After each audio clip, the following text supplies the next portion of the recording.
Ketemu lagi kita dalam paparan filsafat hukum.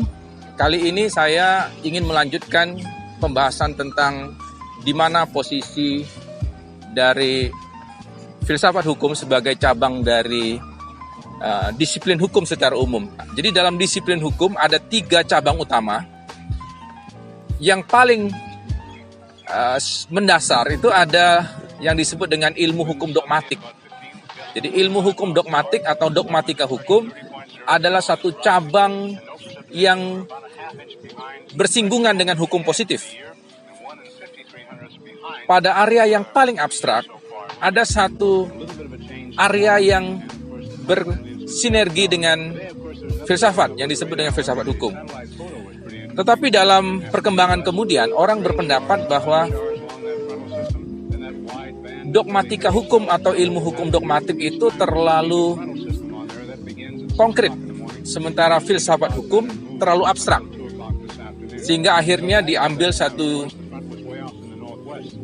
jalan untuk mencoba mengkaji kepentingan-kepentingan ilmu hukum dogmatik, sekaligus juga ilmu yang lebih abstrak, yaitu filsafat hukum, yang memunculkan kemudian satu cabang ketiga, yaitu teori ilmu hukum. Dengan demikian akhirnya perkembangan terakhir atau state of the art dari disiplin hukum itu terdiri dari 3 cabang utama, yaitu ilmu hukum dogmatik, teori ilmu hukum, dan filsafat hukum.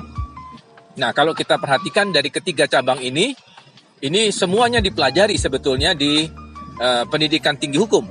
Hanya saja pada level pendidikan strata 1, ilmu hukum dogmatik itu menjadi satu cabang yang diaksentuasi atau digarisbawahi. Sementara pada level S2, orang lebih banyak bersinggungan dengan teori ilmu hukum atau kadang disebut dengan teori hukum.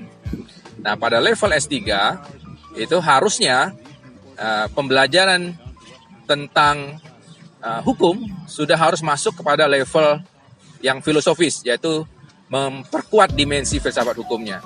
Dengan demikian, apabila kita mengikuti pendidikan tinggi hukum mulai dari S1, S2, dan S3, maka kita akan mendapat satu pemahaman yang komprehensif tentang disiplin hukum.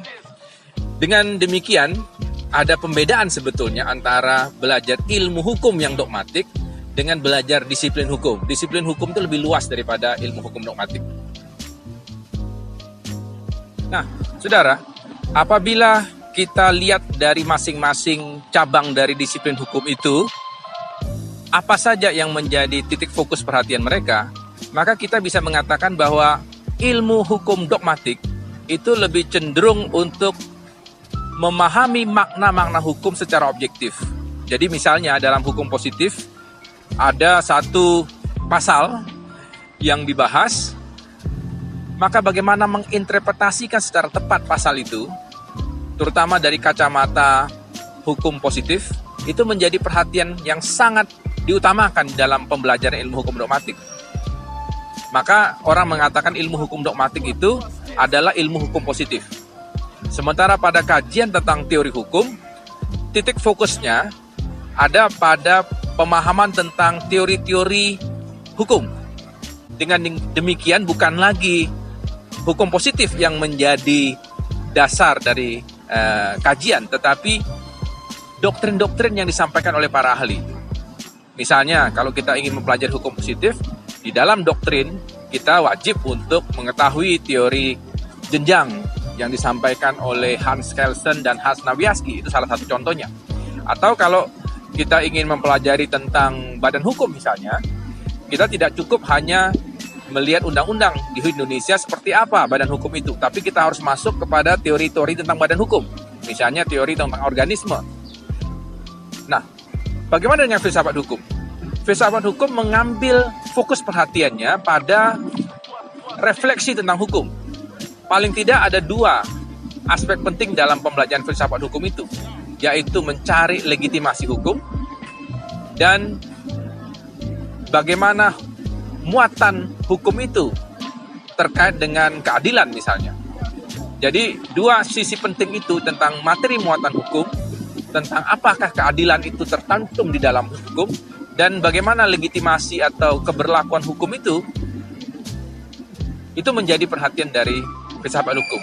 Dengan demikian, kita bisa bayangkan bahwa disiplin hukum itu suatu area kajian yang demikian luas. Adalah satu kekeliruan terbesar kalau kita hanya mengatakan mempelajari hukum hanya pada level ilmu hukum dogmatik.